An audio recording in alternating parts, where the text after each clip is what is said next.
So, Peter, welcome back to the channel. I see you've Morning. brought a German list again. Could you maybe just tell us what you've brought and anything that the guys might want to know about it? Okay, well, I've gone fairly simple. I've gone for a Panzer Grenadier company, company HQ, and 2 Grenadier platoons, one with a HMG team and one with a Panzer Schreck team. Within my core formation, I've also got 4 8cm mortars and 4 7.5cm infantry guns. In support, I've got 4 88 heavy anti-aircraft guns, and I'm taking the Pakfront command card with them. I've also got 4 Hitzers, and I've got 4 Panzer IVs, and that's my list.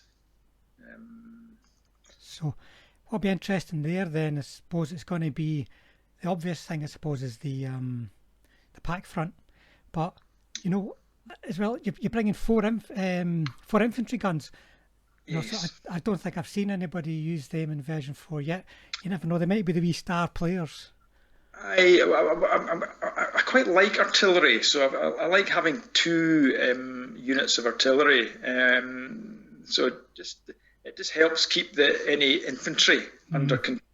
And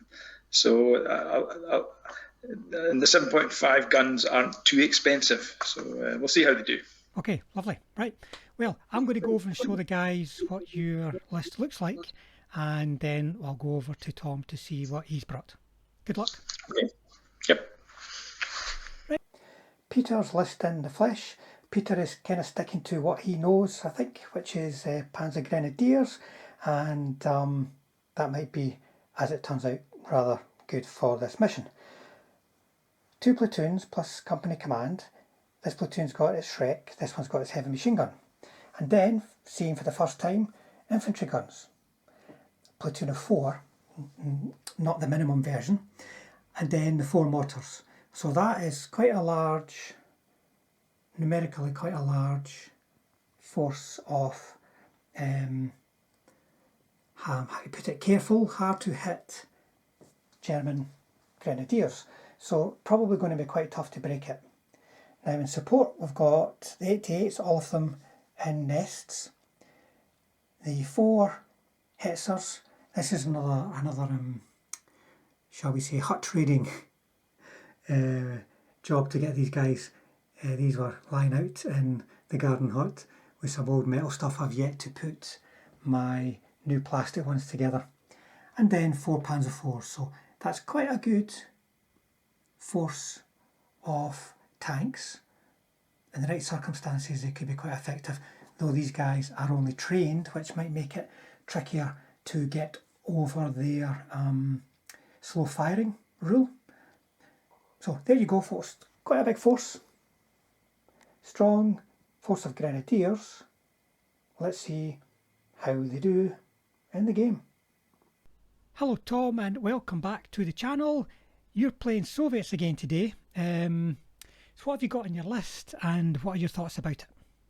Right, so it's I guess you could say a fairly generic Russian list. So these are the standard Russian T-34-85 formation, and that is split into, well, obviously a HQ T-34-85, a medium-sized company of 7 T-34-85s, and then a smaller company of 5 T-34-85s. So that is 13 T-34-85s in total. Then a mortar company of 6 tubes, a Hero SMG company with a flamethrower, and then I've also gone for the anti-aircraft option, which is the M17 Lend-Lease half-track. So I've got 3 of them. So that's my core formation. And then to round it off, a battery of 4 ISU 122s. I've given them AA machine guns. I think for a point that's just a no-brainer. And then I had 1 point left over, so I've gone for the lucky card. But for you attentive viewers, last time it wasn't quite so lucky. But we'll shall see. You know, things don't always do what they say on the tin, shall we say? Yeah. But that's a good list. Your guys are green, which might be a disadvantage if you have to assault. But you got a mortar platoon and ISU 122s and the meat chopper, so you might not need to. Yeah, so it's got enough numbers that I think it can overwhelm German medium armor quite sufficiently. And if the big platoon of 7 with the company HQ managed to get into any sort of a decent assault range with any form of numbers, just the number of dice you're going to be able to run over as isolated teams. The 122s I think are a really good Soviet option, really heavy armor and a dual role. You know, the bombardment's still quite impressive. I think they're firepower 2+. So even if you're facing heavy tanks or infantry, you know, you've got something for 26 points, which can really do a bit of both. 6 mortar teams for 4 points, I think, again, is a no-brainer for a tank force. The only weakness I would say that the list has is when you concentrate such amount of strength in one platoon, that if it suffers a horrid ambush, then it can get bogged down. And usually running a list like this, I'd like to use the Soviet smoke bombardment wildcard. But you know, the points have got to give. So I think it's just a matter of, I think I said this before with Russians, you just very simple tactics. You know, you do try and do combined arms where you can, but to be quite honest, you just give each unit a little separate mini objective, goes off, does its thing, and any casualties you take on the chin, but you keep going forward. And I think from what you've told me of Peter's list, it'll be see if I can isolate a couple of 88s, see if I can isolate the Panzer IVs, and then let the infantry just scoop up a key objective area and go from there, really. Well, I'm going to show the guys on the table what the list looks like, and then we'll figure out between us what mission we're going to be playing, and we'll get on with the game. Yep. Good luck. Great. Right. Here is Tom's list in the flesh. So you've got a big, proportionately big, and numerically quite big too, formation. So company command, platoon of 5 and a platoon of 7, T-34-85s all. Then the Hero SMG platoon with the flamethrower. Let's see if he actually survives to get into the fight. And the very useful medium mortars. Now, apologies for the A, proxy nature, and B, unpainted nature of these guys. These are the anti-aircraft half-tracks, the meat choppers. Actually, literally glued them together for the game, folks. I do have a slow burn American project on the go. And then big tough ISU 122s. That's to support. Everything else is core. So you can see it's going to take a hell of a lot to break this formation. I think it'll probably just be destroyed rather than broken, because by the time you dealt with all of this, it's going to be nothing left anyway. So it's quite a well balanced list. I quite like it. I would play it myself. I think these have maybe been brought maybe to beef up the formation, but also maybe because there's been quite a few German planes flying around in recent games.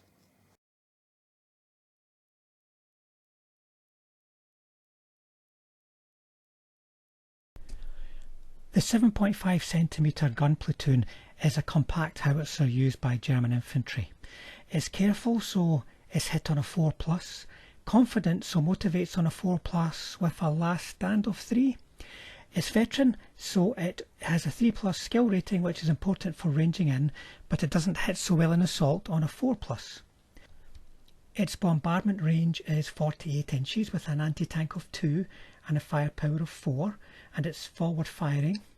And in direct fire, it has got a short range of just 16 inches with a rate of fire of 2 and anti-tank 8 firepower 3+, so it could be quite useful in firing bombardments or even dealing with softer armoured vehicles. When comparing these two mortars, they're twice the points, but they have a direct fire role and all round much better anti-tank abilities. The 8-8 is an anti-aircraft gun, but you're going to be taking it for its anti-tank capabilities. It's careful, so hit on a 4+.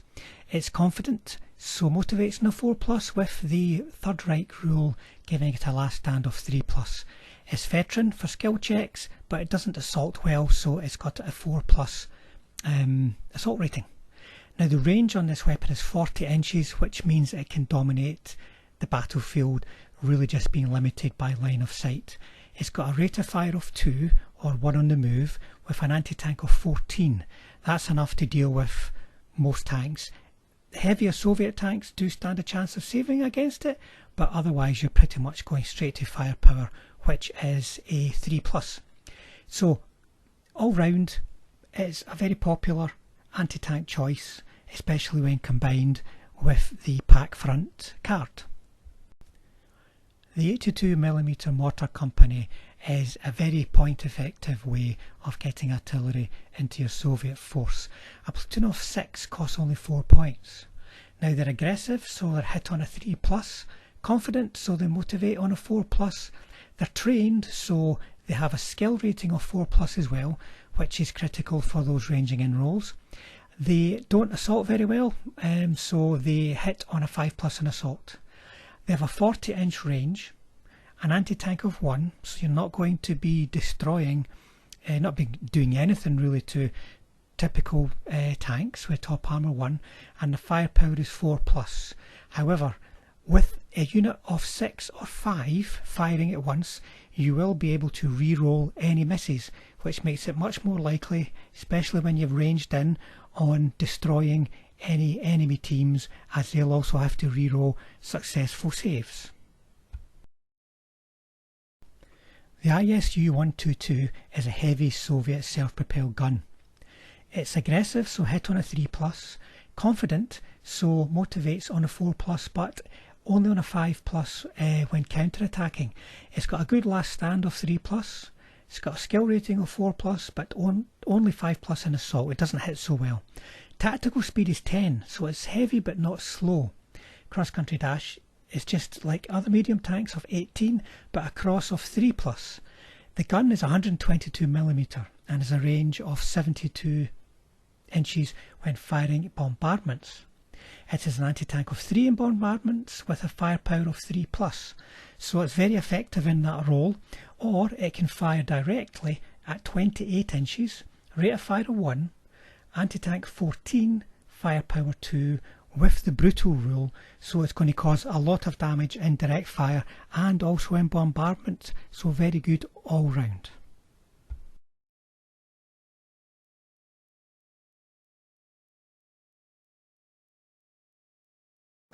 The tactics chosen by Peter was defend, and the tactics chosen by Tom was manoeuvre. So we rolled off on the matrix and came up with no retreat. This is a really old, very simple, straightforward mission. You can see the defender chooses a table half, and the objectives can go in quite a large area within that table half, and the attacker starts basically at long range, no closer than 16 inches to the deployment zone. Now the special rules for this mission, as you can see, we've got ambush for the defender, deep immediate reserves for the defender, and then minefields, which are always a bit of a nuisance for the attacker. So there's nothing particularly strange about the rules in this game. The objective can be taken at any time. Start off defender's turn 6, the attacker has to be within 8 inches of one of the objectives, otherwise the defender wins, and the attacker has just got to start their turn with no enemy teams, or end rather their turn with no enemy teams within 4 inches of an objective. It's a tricky one for Soviets taking on German Grenadiers in defence, as I found to my cost as the attacker a great many times. But we'll see what happens in this game. See if Tom can buck the trend that I've seen in recent no retreat matchups. That's everything deployed, folks. Let's start with objective markers. Peter put one here, back in the town. Obviously he's chosen this half to defend. There's probably a more defensible terrain in it. So, placed one there, and then Tom's placed one to the front. This is the zone for the objectives. Then you can see there's a few pre-arranged in markers being dotted around, but as always they pretty much end up getting moved once the game starts. In reserve, Peter has got his tanks, he's got his Hetzers, and he's got his Panzer IVs. Then on the table he has one platoon of infantry in ambush, because he has an ambush, so he's just going to use that to keep his head down.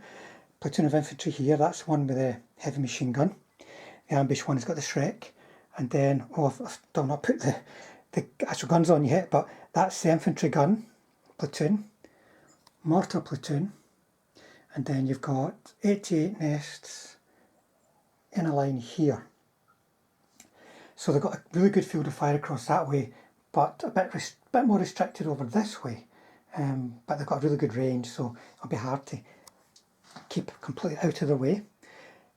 Tom has deployed the mortars in a line here, so they've got a good field of vision right the way down the table, especially from the hill. He's got submachine gunners across here, 5 tank platoon plus company command in a position to dash over here, then ISUs, 7 tank platoon and flak half tracks. It would appear that he's making a beeline for this objective, so he will have minefields to deal with and 88s to try and avoid. So there you go, that's deployment, folks. We'll come back at the end of Soviet turn 1. Soviet turn 1 is basically just move as much forward as possible, keeping as much armour as possible out of line of sight of 88s. It's not going to be able to keep everything out of line of sight, but as much as possible. So basically Tom's just charged up here. There's a couple of follow me's used, including the infantry, to get into the minefield. Tom's wanted to clear that minefield turn 2 if possible, but he failed his follow me, so he burnt his lucky card straight away and then got these guys in. One passed the check, one didn't, but the guy didn't made his save. So they're pinned but ready to possibly clear the minefield next turn. So these guys are potentially getting shot at by 288s, 2 nests. But in terms of shooting, the mortars managed to pin one of the nests that will be shooting, as well as that one. So that may reduce the incoming fire. So basically just movement from Soviets in their turn 1. German turn 1. So in that turn, in terms of motivations, 188 didn't unpin, the other one did. In terms of reserves, nothing's coming in. Well, in terms of ambush, these guys position themselves around that objective, but they had to stay out with 16 inches of these guys if they were in the open, so it was really tricky. So in terms of movement, these guys did a successful blitz to move up to get into 16-inch range of the guys in the minefield. Then in terms of shooting, the 88s between them, these two here, just managed to kill one T-34.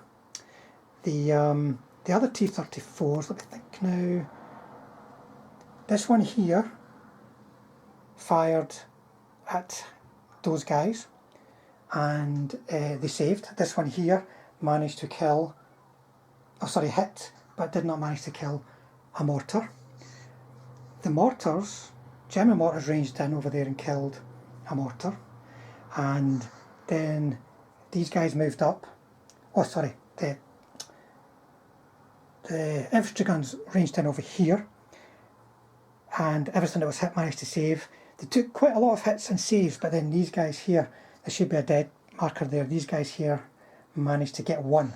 So most importantly, there's still a guy in that minefield. If they can unpin, they can potentially, they'll be able to move it, get rid of it. So these guys did a shoot and scoot just to move in towards that objective, so they're a wee bit exposed, but Peter felt the need to have more teams in contesting range of it. So over to Soviets for their turn 2. Soviet turn 2, so in terms of motivations, importantly the infantry unpinned, the mortars didn't, but the infantry were more important. And then they were able to do their minefield clearance order to open the floodgates, and as you can see, they poured through. These guys followed me to get as far forward as possible to get this wedge of T-34s with a tactical into position to shoot. These guys outflanked the minefield to get in a position to shoot, and the infantry moved up to try and be ready to clear more minefields. And then in terms of shooting, these guys took an absolute bucket load of hits, but one guy here managed 6 out of 7 saves, but only takes one fail to die, so he's dead. And that pretty much was it in terms of shooting. The mortars couldn't fire because they were pinned, and these guys had a chance to assault, but there was Faust, Shrek and an 88 within 8 inches of a few of these guys, so they decided to hang fire and keep the pressure coming. So over to the Germans, who might need some reserves next turn. We'll see what they can get. German turn 2, so these guys unpinned, the 88 unpinned. 2 reserves arrived in the form of company commanders made it up to here with a dash and a follow me, and a tactical move for the Panzer IV, so that leaves the Hetzers off the table. It means they're going to come on for sure next turn. In terms of other movement, there wasn't really anything. These guys dug in. And then in terms of shooting, the 88s had a goal, let me think now. They managed there was 2 hits, 1 saved, 1 failed, but the firepower failed, so just bailed. Is the one that was contesting the objective. That might be important, might not. An 88 over here killed one of them. These 88s fired over here, but only got 1 hit and 1 kill. Then the infantry guns managed to bail out. 2 of them hit him but didn't kill him, but did pin the platoon again. And then the Panzer IVs fired up here, managed to get 2 hits. It turned out to be one of the bailed ones, jumped onto one of the bailed ones, mistaken target, killed it, and then bailed out another one. So they're still kind of on the objective, but still very, very exposed. They're at least dug in. And there would at least be some counterfire if they can stay alive from that 88, if it can stay alive. So, over to Soviet turn 3. Soviet turn 3. So, everything that needed to get back in, unpin, etc. did. So, very successful that turn. Then in terms of movement, the T-34 stayed put, because they had quite a few shots there, either from the front line or shooting through dead tanks. One moved up out of command range onto the hill. 1 ISU stayed put, another 3 moved over. 1 anti-aircraft half-track moved up. The infantry cleared the minefield and did a wee bit of movement. And then in terms of shooting, the ISUs were quite effective. This one here, 1 shot, 1 hit, and killed a nest. These here, on 6s, 3 shots, 2 hits, killed a nest. That one there, however, has been getting absolutely smashed to bits, shot to bits, hit under mortar barrages, hit by T-34s, hit by anti-aircraft half-tracks, but it's still there. But there's 2 dead nests, particularly these ones here, are probably going to be important. And then the T-34s hammered in. They got 3 hits at long range, 1 at short. This guy here managed to hit, even out of command, still managed to hit. That was a potential bail which we got, a kill which they got, a potential kill turned out to be a bail. So there's 2 of them bailed. They need to get back in, or they're checking, and they're getting a bit thin around this objective. Now, they'll get their Hetzers on for sure next turn, but there's some big nasty ISUs that just won't die in front of them. German turn 3, and the last reserves have arrived. In terms of remounting, the 2 got back in, which was kind of important. The 88 unpinned. In terms of shooting, well, the mortars are still doing their duel over there. Got 2 hits again, but 2 saves again, so they're quite happy. The infantry guns ranged in here and managed to get a couple of bases off some machine gunners. Then the 88's got a bit of revenge. They managed to kill 2 ISs, and then These guys had blitzed out of the way. These guys had just moved up, and they're at a penalty because they've got slow firing. And then in terms of shooting, they managed a kill, and then they managed 2 bales. So medium successful shooting there for the Germans, but the Soviets are still there in numbers, pushing more and more onto that objective. Soviet turn 5, so motivations, everybody that needed to get back in, got back in. And in terms of movement, the ISU from here went round here to get away from the 88s. The T-34s round here moved around here, follow me as well, to get away from 88s. The infantry moved up as well as they could. The ones that in the minefield tried to move, one got killed, so the platoons ended up pinned. Then in terms of shooting, another nest has gone. This went to the flak half-tracks.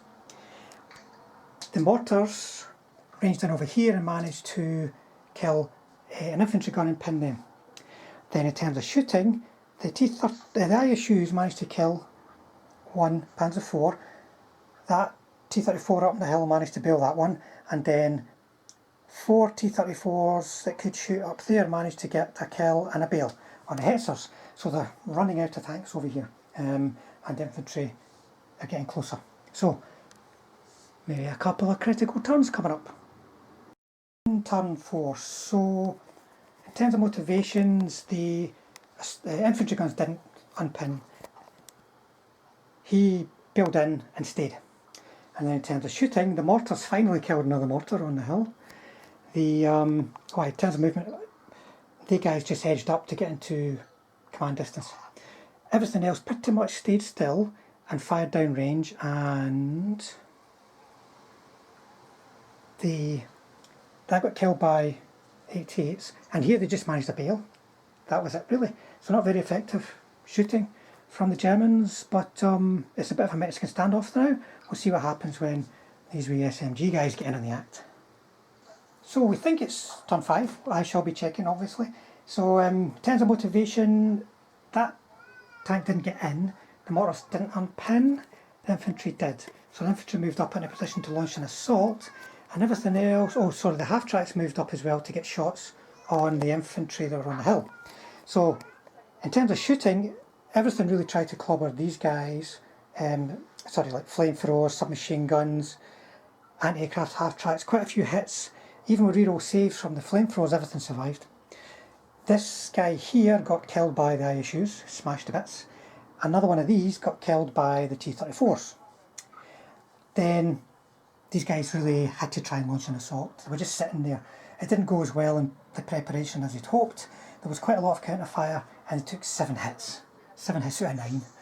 But only lost 1 as a result of that. But it did stop the assault going in. So it's kind of looking like there's lots happening, but nothing happening here, to be honest. Everything's kind of just sitting and shooting, and it might just be who runs out of stuff first. German turn 5. So what happened? Infantry unpinned. Infantry guns did not unpin. Very little movement, so straight onto shooting. Heavy machine gun back here was now in range, so it fired, didn't get any kills. I hit the flamer, but he actually saved.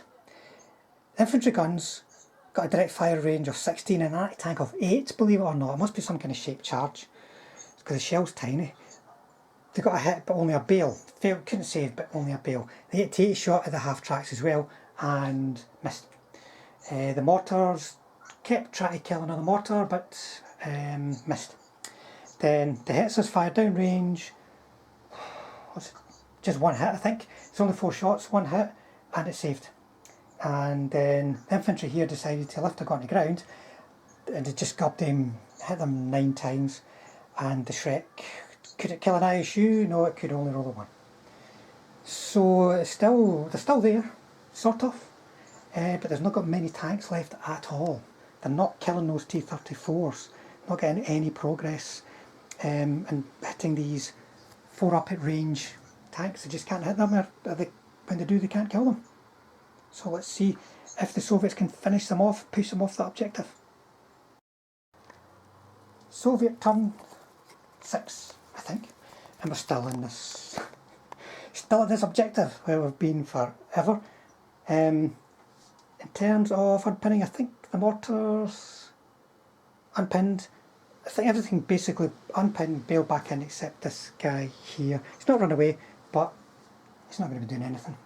In terms of shooting, between them the T-34s and the ISUs finally managed to kill the last of the Marders.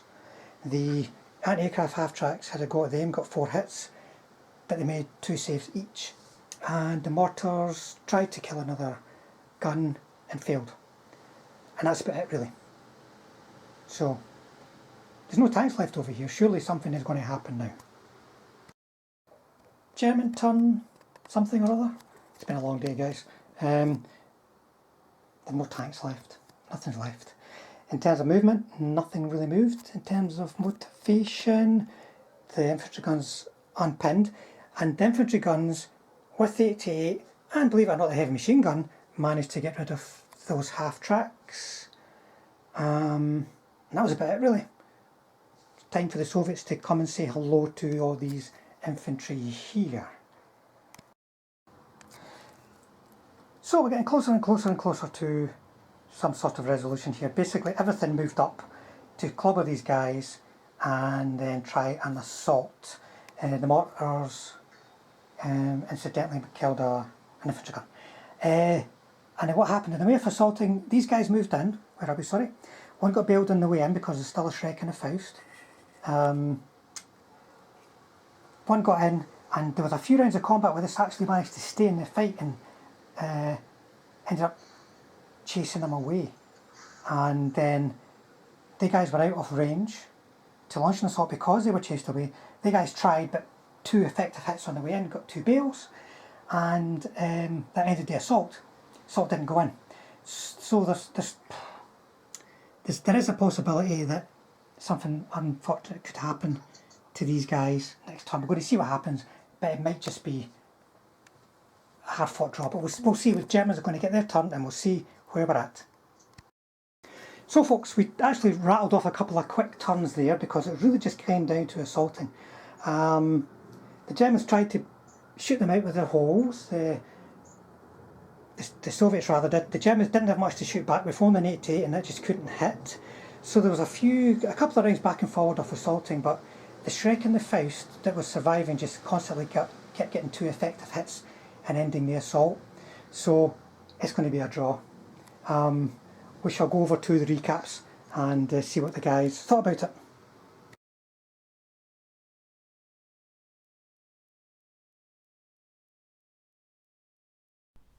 After a long, hot, humid afternoon's gaming, that turned out to be a draw, Tom. What did you think of the game and your list and how things went?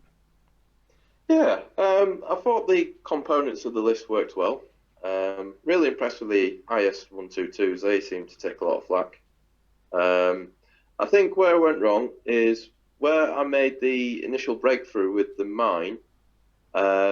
Instead of going straight forward, if I went in between, there was a gap between the hill and the wood. If I parked those tanks there, ready to start shooting at 88s, and then if the infantry, instead of running in the minefield, ran around the wood, try run up behind the IS-122s, and then the T-34s that were behind them, if they just bombed 12 inches, then I'd have got machine guns on the infantry on the hill, I'd have got IS-2s ready to take out 88s, and then anticipating his Peter's reserves, the 34s could stay still and shoot them, and the SMGs, instead of faffing around in a minefield, they're in a position to then actually launch an assault and do that. And plus, whilst I'm doing all that, I've got another platoon of 34s going around the other side of the wood that are then putting pressure on the 88. So he's got, instead of trying to hide from the 88s all the time, just try and saturate the targets. And then that way, he doesn't have time to bolster the line in front of the objective, because basically I had one turn where he was all exposed and I didn't really take enough advantage of that, because essentially I tried to cram the whole army into a little funnel like that, and that's what led to a bout of attrition, and which we didn't fully resolve. No. In the end, though, the T-34s maybe rode the luck a wee bit because they weren't getting hit a lot, but they dished out a lot of damage against medium armour with that anti-tank 12. Yeah, it's the one thing I've experienced playing T-34s is that unless you get the upper hand on them very quickly, the weight of shots coming back of you really does tell. And particularly if you're fighting 85s with the anti-tank 12 rating, you'll soon find that German armour evaporates if they don't get the weight of shots. So I always had the shot advantage in the exchange. And granted, I did get a couple of sixes when I needed them, but I've always found that to be the case with Russians. You need to concentrate, fire quickly. Yeah, and the ISU 122s stayed strong the whole game. Killed two of the nests? I mean, that's good going. I do like those big heavy assault guns myself. Even if they're not actually much good in an assault, they do dish out a lot of damage and take a lot of punishment. Yeah. I was really impressed with them. Killed 288s, killed a couple of infantry teams, killed Panzer IVs. Some Panzer IVs, yeah. So they did a lot. Yeah. And like you say, unless you've got something specialised, they're quite hard to shift. Mm-hmm. Well, it was quite a slog.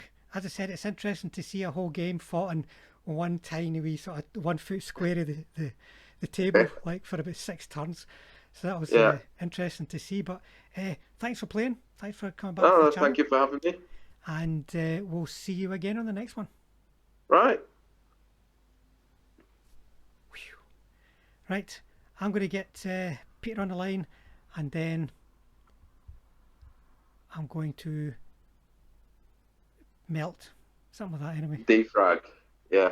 I'm going to have to go downstairs and deal with this puppy who's not seen me for a few hours, so I'm like, you know. Yeah, sorry about that, Frank. I thought my breakthrough would be quicker than that, but I just miscoordinated my manoeuvring. There's no need to apologise about how games turn out. That's just there's none of us know what the hell we're doing or how it's going to go. We just have an idea and we'll see what happens.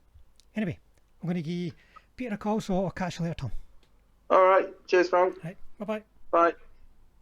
Well, Peter, so that somehow or other ended up in a draw. As I was saying to Tom, I've never seen a game played for about 6 turns in a 112-foot square area off the board. What did you make of the game and your list?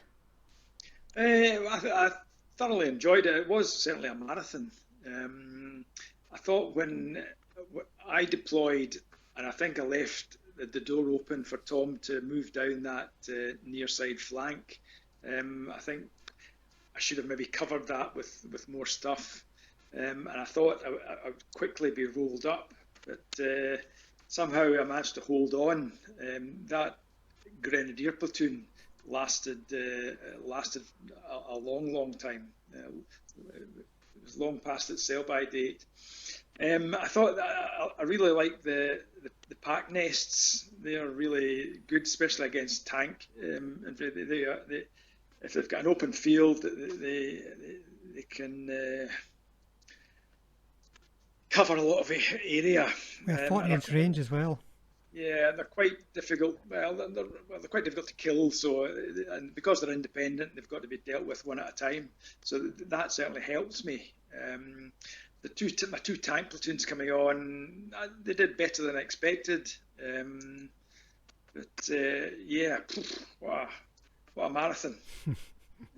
I make the game last even longer if we'd wanted to. I would have thought of moving my other Grenadier platoon closer towards that objective. But I think you can thank me for not doing that, Frank. We might still be playing. I know. In the end, it came down to the assaults and that combination of Faust and Shrek.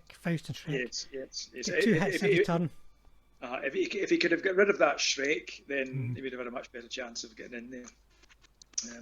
But no, it was a good game. Well, I'm going to go away and gather my own thoughts about it. But first of all, I've got to try and cool down because it's like hot, believe it or not, hot and humid here. So I shall go sum up and then finish off the video. But thanks again for playing, Peter. We'll keep doing this till something changes. And yeah. Well, certainly, I've had a face-to-face game with Lawrence so far, so that's good. That was good just to get started playing again. So things are moving on. Okay, thanks very much. Thanks for playing, and we'll see you in the next one. Bye for now. Right. Well, there you go, folks. I can see that was more than a hard-fought draw. I didn't think it was going to be a draw right from turn one, but it was a tricky game. It was really hard for Tom to really develop his attack because he had to go for the forward objective. The one at the back with all the buildings, that was just not on for him with so many tanks. And whilst the wood to the front was good cover in some respects, it also really narrowed his angle of approach. And then he had all those pack nests, just putting out lanes of laser death everywhere he had to try and avoid, pushing him over to the side of the table to try and keep his main assets alive. So it was a tricky one, it really was. And in the end it came down to Shreks and Fausts, as we're seeing quite a lot in these Germans versus Soviet games. Shreks and Fausts, 2 shots coming out in counterfire, possibly stopping the assault dead in its tracks, but also, during the assault, though I never even got to that in this game, during the assault doing a lot of damage. So a real tricky one, but I would have to say in that game as well, I don't think I've ever seen so much of a game played in such a small part of the board. It was just all in and around the wood, the hill, plus the Germans at the back with a tank shooting up that corridor, but that was about it. Really intense. It was quite a lengthy game as well. But hopefully you enjoyed that, and if you are a subscriber, thanks for subscribing. Thanks to everybody for watching. If you'd like to subscribe, please do, and it will help us build the channel so we can keep these coming. So thanks again, folks, and I'll see you on the next one.